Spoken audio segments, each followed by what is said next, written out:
The perfect creators में आप सभी का स्वागत है। हम लोग छत्तीसगढ़ माध्यमिक शिक्षा मंडल की नवबोध की गणित कक्षा 12वीं के एक प्रश्न को बना रहे हैं और अभी हम लोगों ने चैप्टर स्टार्ट किया है समाकलन। तो समाकलन में हमारा 2 वीडियो डल चुका है। यदि जिन्होंने अभी तक इस वीडियो को नहीं देखा है वो डिस्क्रिप्शन बॉक्स में नीचे आपको लिंक दे दिया गया है, उसमें से देख लीजिएगा ताकि आपको ये वीडियो भी कंटिन्यूसली आपको अच्छे से समझ में आ जाए। तो चलिए आज स्टार्ट करते हैं हम कक्षा 12वीं का गणित समाकलन चैप्टर में। तो हम लोग इसमें हिंट भी इस्तेमाल कर रहे हैं। हिंट के लिए एक अलग से आप कॉपी बना लीजिएगा, मैं वीडियो में भी बता चुकी हूँ, और वो हिंट को देखकर आपको आसानी रहेगी कि कैसे क्वेश्चंस को आपको सॉल्व करना है। तो यहाँ पर अब हम लोग देख रहे हैं कि हिंट के लिए मैंने कब बताया है कि हिंट नंबर हमारा 10वां चल रहा है। इस 10वें हिंट में हमारे ये है कि प्रश्न में यदि कोई एक्स की घात एन का फॉर्म है, यदि उसको टी मान लिया जाए, प्रतिस्थापन विधि से हम प्रश्नों को हल कर रहे थे, तो एक्स की घात टी एन को टी मान लिया जाए तो उसका अवकलन करने के पश्चात जो आता है वो प्रश्न में अवेलेबल है, तो आपको प्रश्न करने में आसानी होगी। तो इस प्रकार के प्रश्नों की कुछ प्रश्नों को हम कर रहे थे। तो अब हम नवबोध के ही नेक्स्ट एक्सरसाइज को लेने जा रहे हैं। वो नेक्स्ट एक्सरसाइज है 70.6 के प्रश्न। उसमें से मैंने कुछ इंपॉर्टेंट प्रश्नों को लिया है, आप ध्यान से देखिए। तो पहला प्रश्न हम समाकलन का ले रही हूं मैं। x की घात 3 4 माइनस एक्स की घात 4 whole to the power 2 dx। यहाँ पर आप सवाल में देख रहे हैं कि प्रतिस्थापन विधि से इसमें हल करेंगे तो x का तो अवकलन 0 होता है और x की घात 4 का अवकलन x की घात 3 के फॉर्म में आता है।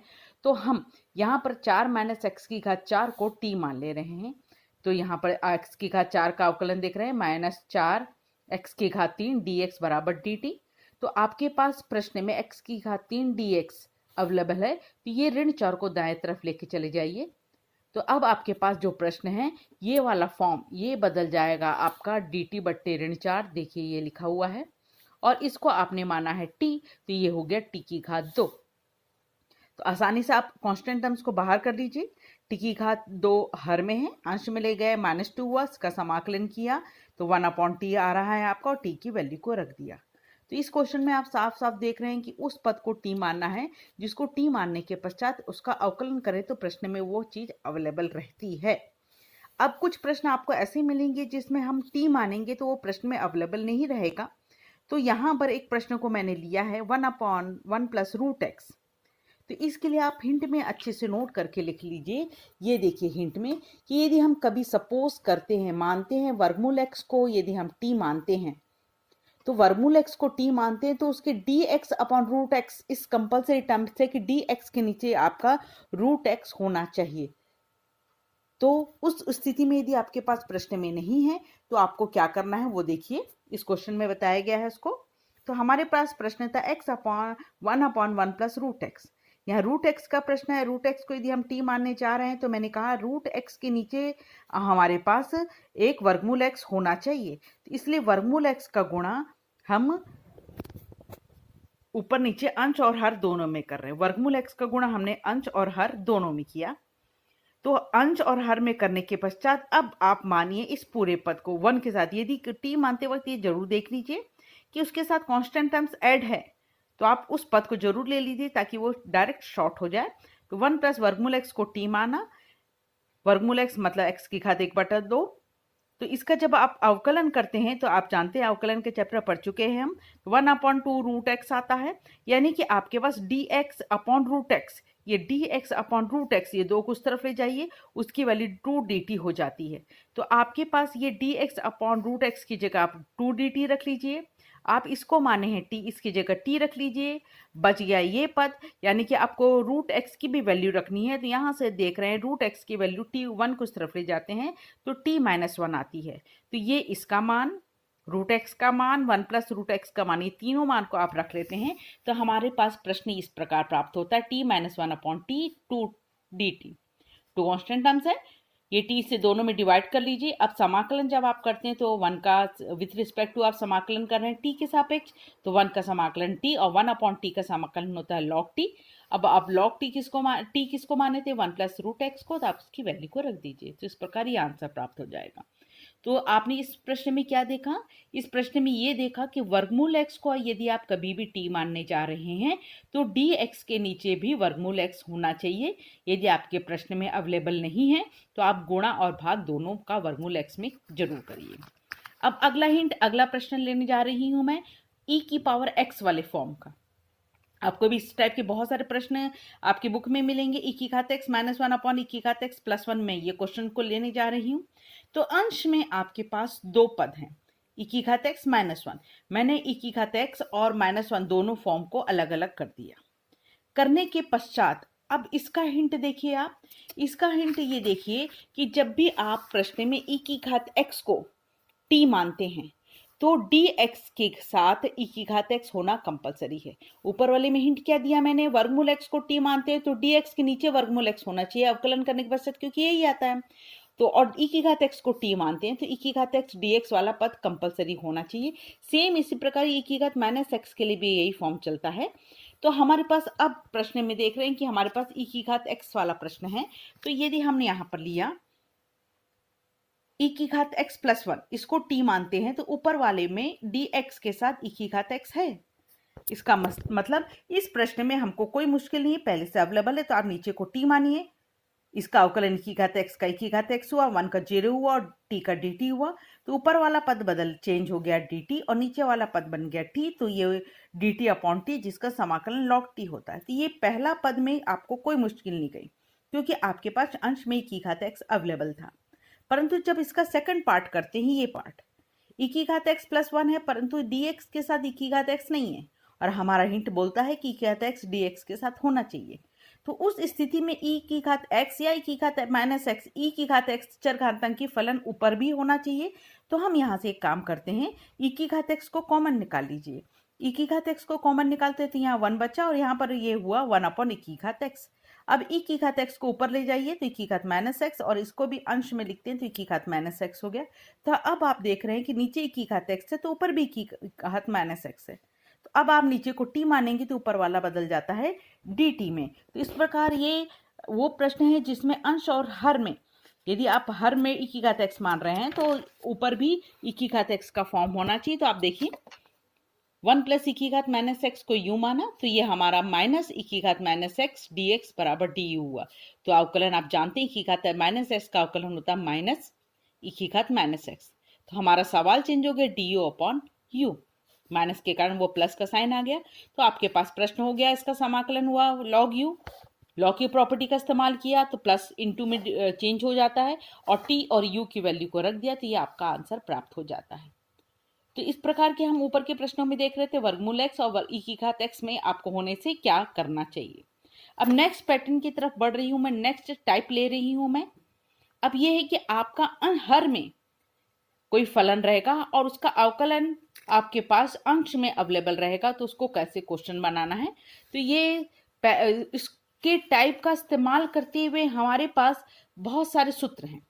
हम ये देखकर चलें कि अवकलन के जब हम अपोजिट फॉर्म से समाकलन बनाया गया था तो हमारे पास साइन का समाकलन का सूत्र है, कॉस के समाकलन का सूत्र है, परंतु हमारे पास बाकी 6 त्रिकोणमिति में से 4 त्रिकोणमिति के समाकलन का सूत्र नहीं है।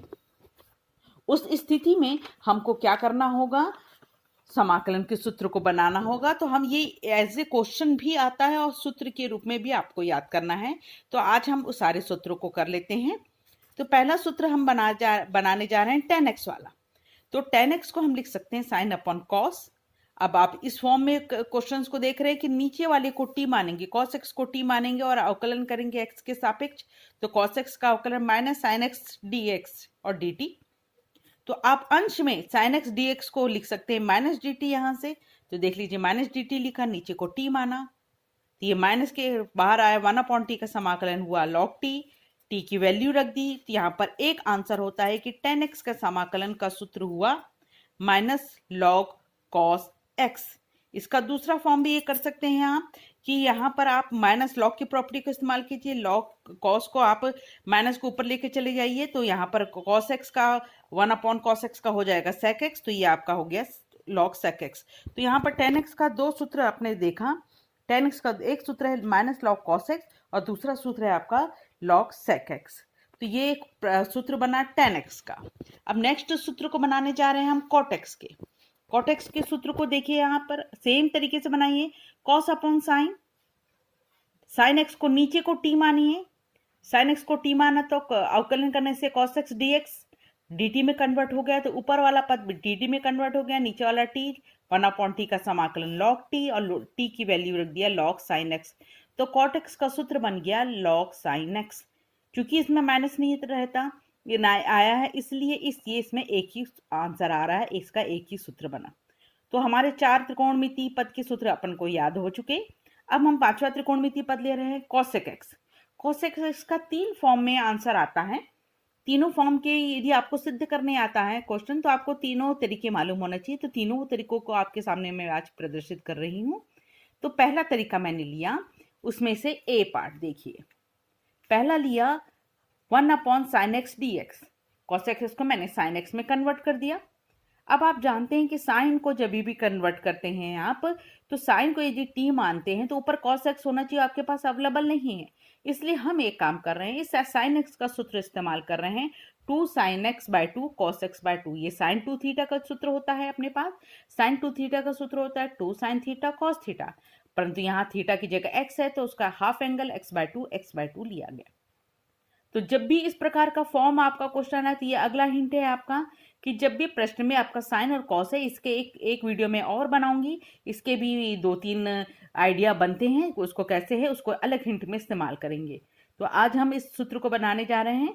तो जब भी आपके पास साइन और कॉस का हर में गुणा हो, उस स्थिति में आप tan के फॉर्म में बदलने के लिए cos स्क्वायर x/2 से जो जितना भी कोण आपके पास x/2 है, इसलिए मैं x/2 ले रही हूँ, तो cos स्क्वायर x/2 से अंश और हर में भाग दे दीजिए।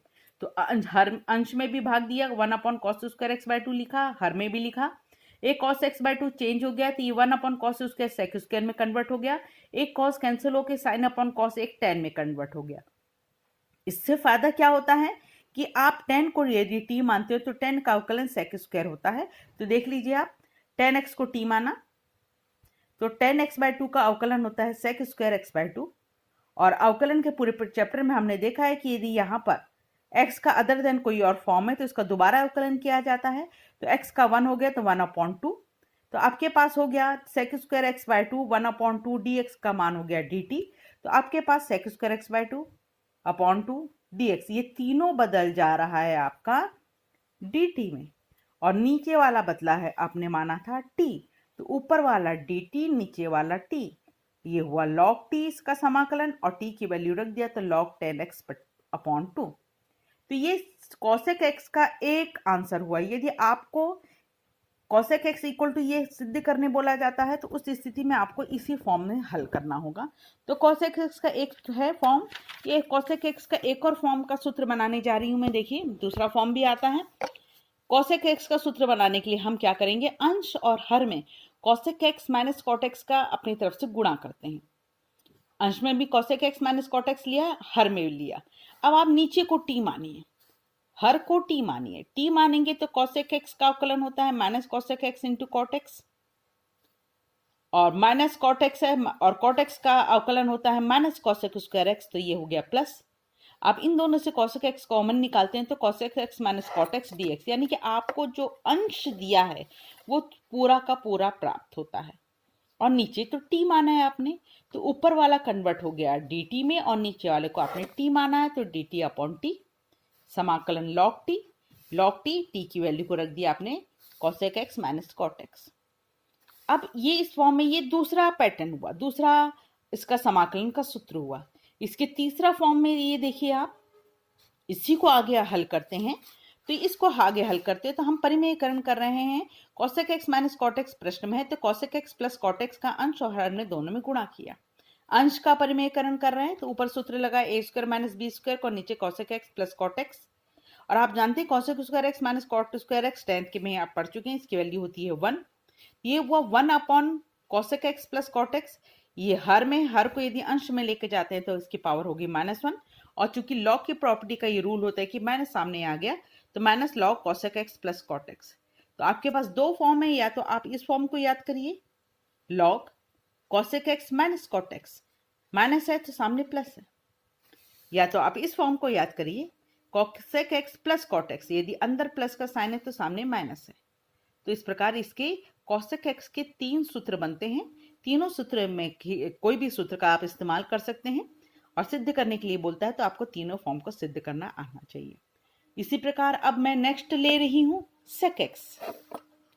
तो sec x में आप देखिए, चूंकि अभी अभी हम cosec x का सूत्र बना चुके हैं और sec को cosec में बदलना बहुत ही आसान है। हम प्रॉपर्टी का इस्तेमाल करते हैं, पूरक कोण वाली प्रॉपर्टी को। तो cosec x को 90 प्लस x लिखा, 90 प्लस x सेकंड चतुर्थांश, सेकंड चतुर्थांश में cosec प्लस में होता है, तो sec x कन्वर्ट हो गया cosec x 90 प्लस x। अब 90 प्लस x को आप t मान लीजिए, अवकलन करेंगे तो ये तो अचर पद है, dx बराबर dt। तो हमारा सवाल हो गया cosec t और dx dt में बदल गया। तो अभी अभी आपने क्या सूत्र देखा था cosec t का? cosec t का सूत्र, पहला सूत्र जब बताया वो सूत्र लगा log 10 t बटे 2। तो यहां पर लगा दीजिए log 10 t की जगह आपने माना था पाई बाय 2 प्लस एक्स बट्टा 2 भी है, इस 2 का भाग करेंगे तो पाई बाय 2 हो जाएगा pi by 4 plus x by 2। तो ये सूत्र बन गया log 10 pi by 4 plus x by 2। तो ये पहला सूत्र बना। अब दूसरा सूत्र देखिए, इसका सेम जैसे cosec का बनाया था आपने, वैसे ही हम sec का बनाएंगे।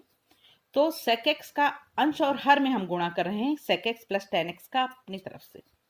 अब नीचे के पद को सेम वही तरीका, नीचे के पद को t मानिए, नीचे के पद को हर को t मानते तो sec x का अवकलन sec x into tan x और tan x का अवकलन sec स्क्वायर x। तो आप देख रहे हैं कि ये जो पद आ रहा है वो अंश वाला पद आ रहा है, अंश वाला पद आ रहा है, यानी कि ऊपर वाला कन्वर्ट हो गया dt में और नीचे आप तो t मान रहे हैं, तो ये हो गया 1/t और dt। 1/t का समाकलन log t की वैल्यू रख दीजिए sec x plus tan x। तो एक सूत्र आपका बना ये log 10 pi by 4 plus x by 2, दूसरा बन रहा है log sec x plus tan x। अब इसी का तीसरा फॉर्म भी बनेगा, आप अंश और हर में sec x plus tan x है, इसका आप परिमेयकरण कर लीजिए। देखिए अंश और हर में sec x minus tan x का गुणा कर लिया तो ऊपर सूत्र लग गया a square minus B square और नीचे sec x minus tan x, और sec square x minus tan square x की वैल्यू आप जानते हैं 1 होती है। तो 1/sec x minus tan x अंश में लेकर आएंगे हर को तो -1 हुआ, -1 लॉग के सामने आ गया। तो यहाँ पर sec वाली प्रॉपर्टी में ये माइनस है तो सामने भी माइनस है और प्लस रहेगा तो सामने भी प्लस रहेगा। तो इस प्रकार हमारे पास 3 सूत्र इस sec x के भी प्राप्त हुए। तो इन्हीं सूत्रों का इस्तेमाल करते हुए कुछ प्रश्नावली की कुछ प्रश्न भी लिए हैं मैंने। ये 7A.7 के क्वेश्चंस बता रहे हैं, बहुत ही इजी। अभी कौन सा फॉर्म कर रहे हैं हम कि हर के को टी यदि माने तो हमारे पास अंश वही अवेलेबल रहता है, तो तुरंत आप टी मान के प्रश्न को बना सकते हैं। तो देखिए मैंने ये क्वेश्चन फर्स्ट लिया है। प्रश्न है sin x प्लस एक्स हर में और cos x प्लस 1 अंश में। आप तुरंत देखिए कभी भी एग्जाम में क्वेश्चन आए तो आप देखिए क्या प्रतिस्थापन विधि से प्रश्न बन जाएगा। तो देखिए sin x का अवकलन cos x होता है और x का अवकलन 1 होता है, इसका मतलब नीचे वाले को तुरंत t मानिए। sin x का cos x हुआ, x का अवकलन 1 हुआ तो ऊपर वाला dt में कन्वर्ट हो गया, तो dt upon T log t और t की वैल्यू को रख दिया आपने। तो बहुत ही इजी तरीके से क्वेश्चंस बन जाते हैं। नेक्स्ट क्वेश्चन में एक बार देख लीजिए आप, हर दिया अंश 1 प्लस cot x और अंश दिया है cosec स्क्वायर x। आप प्रश्न को 2 मिनट देखिए ध्यान से और आप सोचिए क्या प्रश्न आपका प्रतिस्थापन विधि से बन सकता है। नीचे 1 का अवकलन 0 और cot x का अवकलन होता है माइनस cosec स्क्वायर x, तो जो अवेलेबल है। तो आप तुरंत 1 प्लस cot x को t मानिए और cot x का अवकलन हुआ माइनस cosec स्क्वायर x, तो ये बदल गया cosec स्क्वायर x dx बदल गया माइनस dt में अपॉन t, log t हुआ 1/t का माइनस सामने चल रहा है और t की वैल्यू को रख दिया। तो इस प्रकार देख रहे हैं कि डायरेक्ट इस प्रश्नावली में कुछ प्रश्न आपको ऐसे मिलेंगे जो डायरेक्ट हर को टी मानने से अंश में अवेलेबल हो जाते हैं, परंतु हर प्रश्न ऐसा नहीं रहेगा। नेक्स्ट प्रश्न की तरफ बढ़ते हैं हम। नेक्स्ट प्रश्न को ध्यान से देखिए, नीचे sin x plus cos x है और ऊपर cos 2x है। यहाँ पर कोण को देखिए, यहाँ पर सिंगल x है और यहाँ पर कोण 2x है। इसका मतलब ये हुआ कि आपको ये cos 2x को भी बदलना होगा। तो पहले आप देख लीजिए sin x plus cos x को यदि आप t मानते हैं, स्क्वायरिंग है, इसको t स्क्वायरिंग के साथ t मानिए, तो आप जानते हैं a square plus B square plus 2ab के फॉर्म से आप उसको खोल ले रहे हैं। तो sin square plus cos square हुआ 1 और 2 sin x cos x का सूत्र होता है sin 2x। अब देखिए हर बदल गया आपको इस फॉर्म में, यानी प्रश्न में तो नहीं दिख रहा था आपको, परंतु आप इसको जब वर्ग को खोलते हैं तो आपको इस फॉर्म में बदलता है। अब आप उसको टी मान रहे हैं तो 1 का अवकलन 0 हुआ और cos sin 2x का अवकलन हुआ cos 2x, और चूंकि x के साथ दूसरा फॉर्म है 2 तो ये साथ में 2 लगा और इसकी वैल्यू आ गई 2 cos 2x dx बराबर dt। तो आपका ये वाला अंश चेंज हो गया 1/2 dt में, और हर को आपने माना था t, तो 1/t का समाकलन log t की वैल्यू को रख दीजिए आप।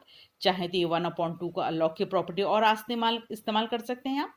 1/2 अंश में लेकर जाइए, कैंसलेशन हो गया, तो यहाँ पर log sin x plus cos x प्राप्त होता है। तो इस प्रकार देख रहे हैं आप कि कभी कभी आपको डायरेक्ट नहीं दिखता कि हमको नीचे को अंश को हर को टी माने तो हमको अंश अवेलेबल रहेगा, परंतु आप क्वेश्चन की जैसे जैसे प्रैक्टिस करते चले जाएंगे आपको समझ में आने लगेगा कि आपको किसको टी मानना है। तो नेक्स्ट क्वेश्चन की तरफ बढ़ रही हूं मैं।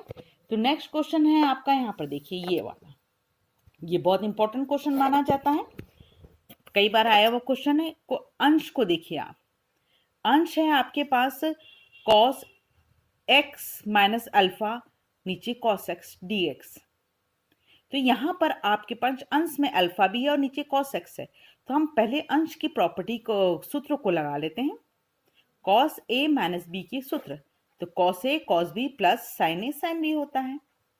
a की जगह x है, b की जगह अल्फा है, तो cos x cos alpha plus sin x sin alpha dx हुआ।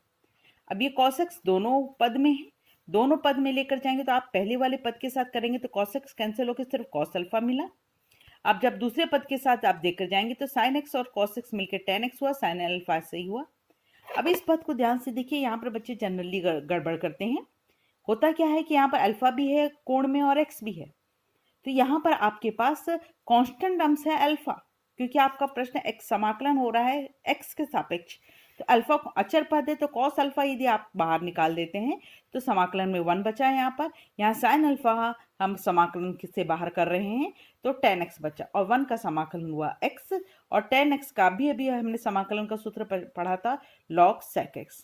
तो इस प्रकार हमारे पास ये प्रश्न हल हुआ। तो यहाँ पर सारे प्रश्नों को हमने आज क्या किया, आज हमने सारे प्रश्नों को प्रतिस्थापन विधि के मेथड से हल किया, और हम त्रिकोणमिति की बाकी 4 सूत्रों का प्रति बनाया है और उन सूत्रों को याद करना है।